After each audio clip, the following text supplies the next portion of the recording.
Ливърпул, освен че е най-великия и най-добрия отбор в света за всички нас, които сме фенове на Ливърпул, Ливърпул е култура, възпитание, ако щете и религия. И затова е най-великият отбор в света. От 1975 година, тогава почнах вече осъзнателно да гледам футбол по сръбските телевизии, изрезахме списания от Вестник, Старт и Паралели и така нататък. След това вече, когато играхме с тях и успяхме да ги елиминираме, за съжаление бях в казармата и оттам насетне тя любовта остава за винаги. Това ми беше една мечта от 75-та година, както казах, и тази година, благодарение на един мой приятел, успяхме да отидем на Анфилд, макар че гледахме благотворителен турнир между Ливърпул и Челси ветерани. Изживяването беше неповторимо. Пожелаваме всички да си сбъднат мечтите. И затова казвам, мечтайте. Аз мечтаях цели 50 години. И успях. А какво значи Ливърпул за младост? 3 София. Това е един от най-популярните отбори в младост. Не само младост 3, младост 1, младост 2, както и с другите английски отбори в червен цвят да подчертая. И както се пее в песента, Ливърпул и ЦСК най-добрите на света.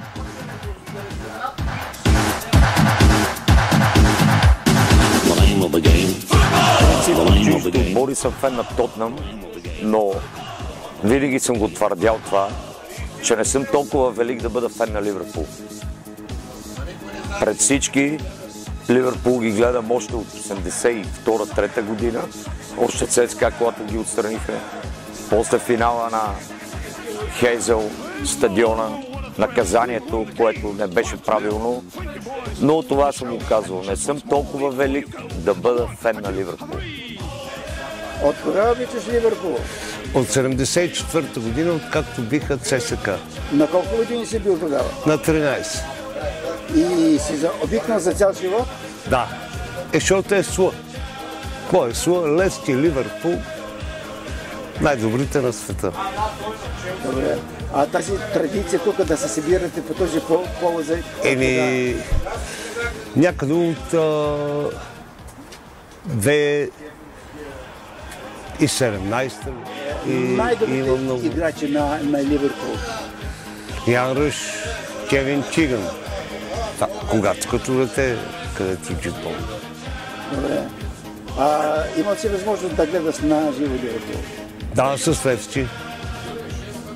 Тук в София? Да, в София. Не съм ходил в Ливърпул.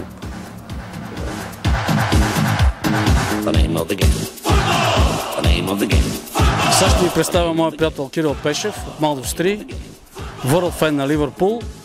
Той ще ви каже след малко от кога, защо и така нататък.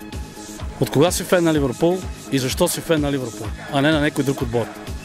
Горе-долу от 75-та година, защото е най-добрият отбор в света.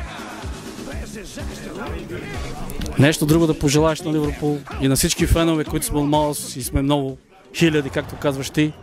Винаги да се събираме така, на такива големи срещи и всички да бъдат щастливи, които са от Ливърпул.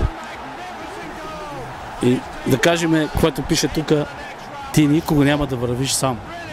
Благодаря. And they're in the semi-finals now.